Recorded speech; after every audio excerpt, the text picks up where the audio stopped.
Mr. Chairman, my name is John Charles, President and CEO of Cascade Policy Institute, a nonpartisan policy research center in Portland. I'd like to call your attention to a couple points. First of all, I've read the staff report 4 times. It's possible that I've missed it, but I don't see a price tag here. All we know is it's greater than $500,000. How much greater than $500,000? That would be a good thing to know since you're being asked to vote for the acquisition. Second, I think the key part of the memo is page 2, 5th paragraph, in terms of your role as fiduciaries. TriMet would be purchasing the property in anticipation of the FTA full funding grant agreement, with the expectation that TriMet's cost will be recouped. However, in the event that there is no full funding grant agreement, the cost of this somewhere above $500,000 will be at TriMet's sole expense. So this is part of the opening gambit here to get the camel's nose under the tent for this $1.5 billion and counting project. And so this is a very key time for due diligence here. A couple points I'd like to make relevant. There is no realistic financial plan for the total project.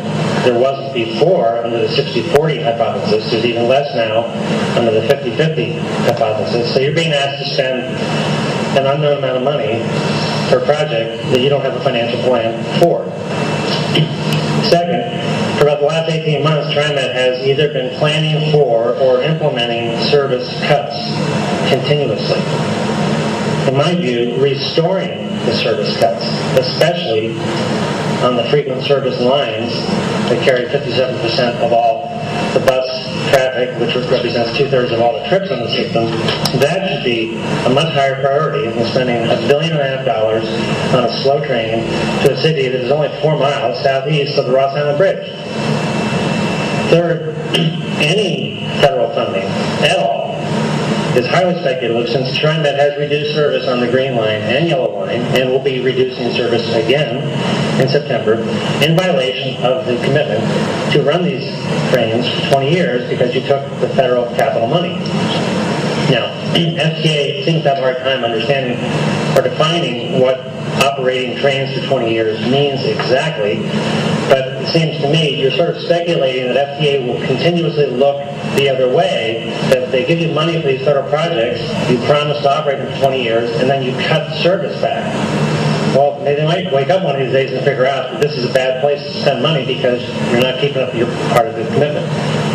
Fourth, TriMet has at least $907 million of off-book unfunded liabilities for OPEB and pensions, which will probably be higher once your next audit comes out a month from now, and no exit strategy from that problem that I know of, and that problem is part of why you're engaged in service cuts, because all these unfunded liabilities are cannibalizing the general fund.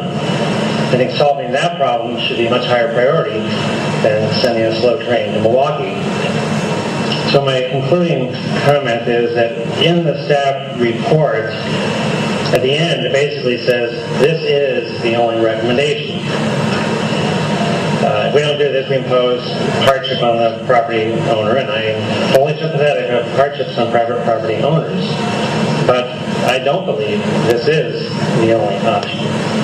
I think you start to go down this road, and pretty soon all these property acquisitions and decision points on light rail come to you, and it's, well, we have to do this. We have to do it now. We did all these things before. We have to do this. No, this project has been a dream of planners in Portland for 20 years. You don't have to do this today. You can wait. You can undertake your own due diligence. You can ask more hard questions. Yes, the property owner will be inconvenienced. And I've been in that property. I'm very familiar with the building, with the whole neighborhood, with the whole route of light rail. You don't have to do this. You can ask questions. You can wait for a September briefing by the general manager on what exactly is the finance plan for this whole project before you take over a property that you may end up owning at your own expense at the same time. You're cutting service and having to go out for a bond measure for the one that you just approved.